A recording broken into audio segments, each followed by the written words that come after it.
Howdy there, y'all. Yamasaki here. Welcome back to the channel.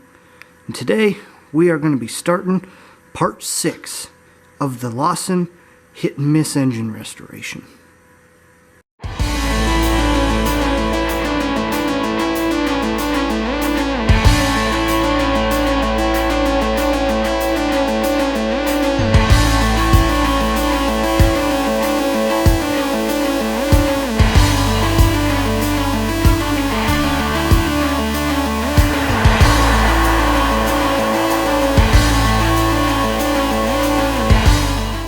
Well, as you can see, I got a little bit done. A little bit more headway. We got the last amount on the flywheel and crankshaft assembly. It's just going to continue to dry, but it's pretty much good to go at this point. Didn't do the best of job at painting on that, just because there's a lot of grease and stuff still in places. I scrubbed for hours on this thing. And I'm like, you know what?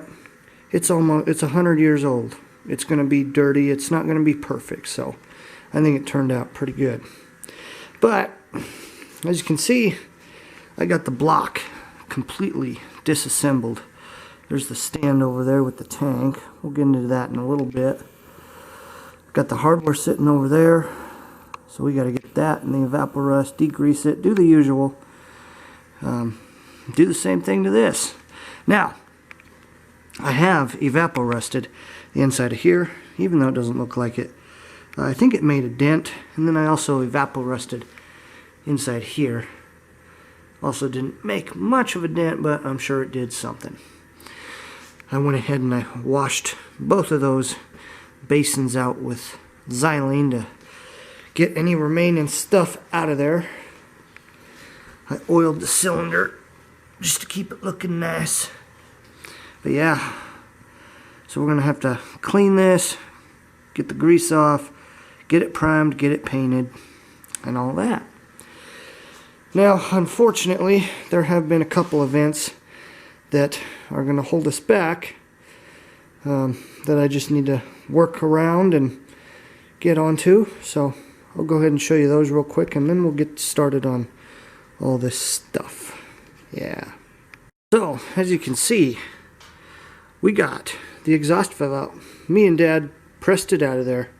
The problem is, when we were trying to press it out, since I was hammering on the valve, I kind of mushroomed the surface. This one's the intake, but I mushroomed the surface up here. As I told you guys in a previous video, my dad kind of filed it down. Well, it wasn't enough, and we ended up cracking our guide. And it really upset me, because I really hate breaking stuff, especially like this. It's a real shame. But I shouldn't have been hammering on that valve. I just thought it was going to do it, but it was really stiff. That valve was really stiff. I'll show it to you. Got it soaking in some evaporust just to get the rest of the rust off. That thing was pretty damn pitted, so we're going to have to get this brazed. It could be a lot worse. It's the only spot that's broken, though.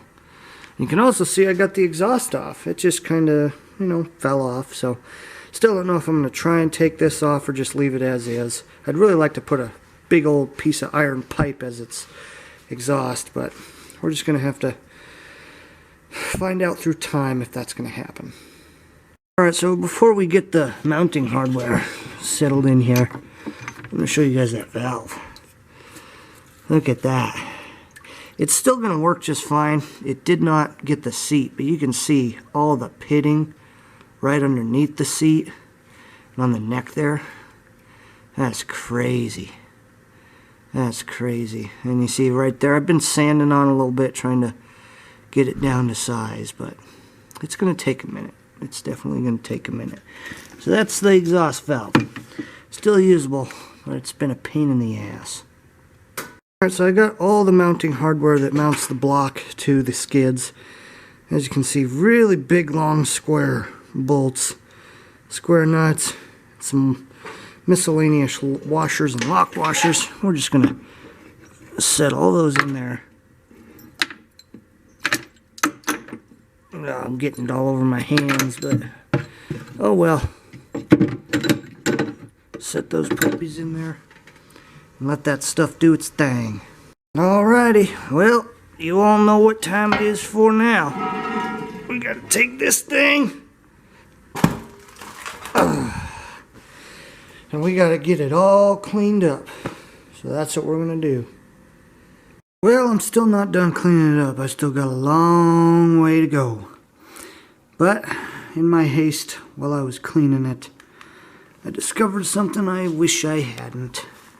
We got a nice crack right there. Starts from right about there, travels through the plug, and a little bit over here. Damn. On the flip side though, the cylinder is fine. It's perfectly fine. It's just the water jacket on this thing. Not even this one could survive the many winters with water in there. When water freezes up, it does unbelievable amounts of damage. Sometimes it just blows my mind.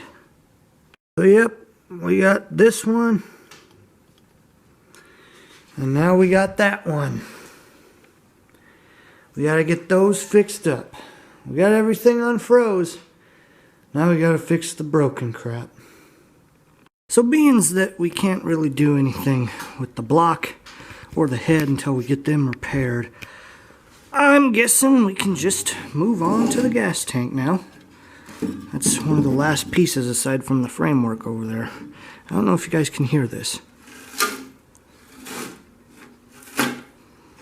but there is a lot of rust in there, so we gotta get that dumped out, clean the outside. I think I'm gonna evaporust the inside as well as the outside and then paint it, because although I do love a galvanized look, the galvanization is pretty good, but it's just not consistent on this thing.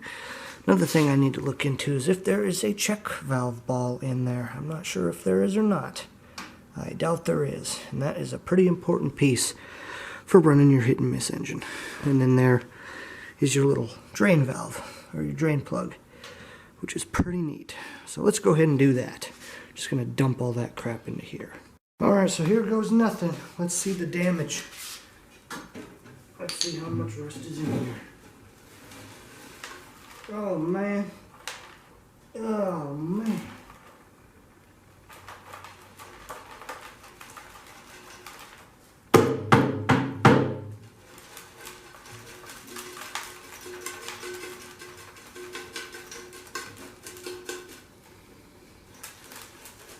There's still some in there. Gotta get it all out.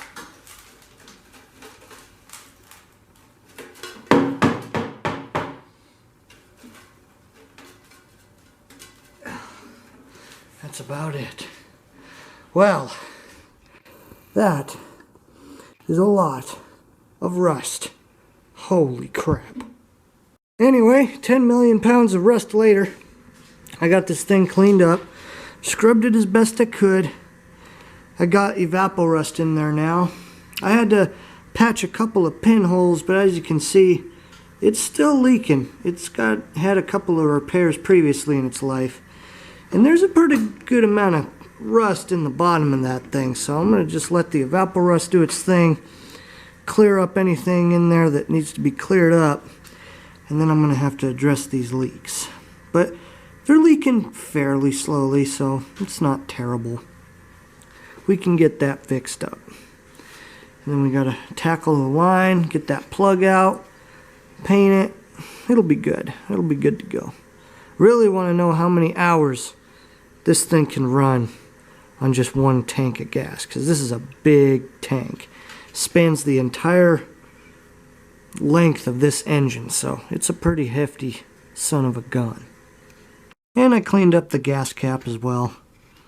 There it is right there. All primed and painted and cleaned up. Wasn't really rusty at all, just had a little disc of paper in there, whatever, to be a gasket. There's a big old hole in here. Looks like there's been repairs to this. I'm not entirely sure what went on with this thing, but it still holds onto the tank, and it should be good. I guess one of the last things I can show you guys is I got the other side of the connecting rod painted. I got this thing painted a couple days ago, so looking pretty good. Looking damn good. So I think that's going to do it for part 6, y'all.